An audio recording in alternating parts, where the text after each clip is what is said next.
So you've made it to the wire.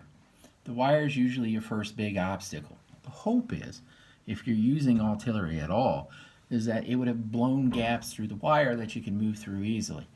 Now, when World War I began, they very quickly started using barbed wire, but it's not like the barbed wire we see around. These had much bigger barbs on them. Sometimes they were shaped more like shark's teeth. They were really, really sharp. Sometimes they were hooked, so they were actually designed to dig into the flesh and to hold it so that you would have to rip out and it would become very painful. We were surprised, we being the British, the French, the Germans, the Italians, the Austro-Hungarians, pretty much anybody else who was fighting in trench warfare, at how effective the wire was. And so generally the way you dealt with wire was you used artillery. But every army had to produce millions of these, right? When resources are scarce, when factory time is important, they had to stop and make these. This actually happens to be an authentic World War I wire cutter. It still works pretty well, actually. This one happens to be Italian.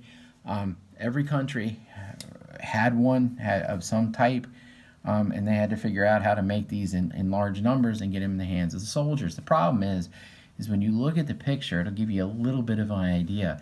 It's not like a single string of barbed wire. It's more like a spider's nest that you have to get through. And trying to cut through them is going to take time. And the problem is that they know where you are when you're doing this, and so they're shooting at you. And they do sort of amazing things with these. Sorry, let me get this real quick. Initially, when these wires were, yeah, I'm not editing. Sorry, you had to deal with that. When the wire was put out, they actually took wooden stakes and they would hammer these wooden stakes into the ground, and then they would run the wire. Well, what happens if the enemy cuts them, if they fire artillery and break them? You have to go back out and you have to repair your wire.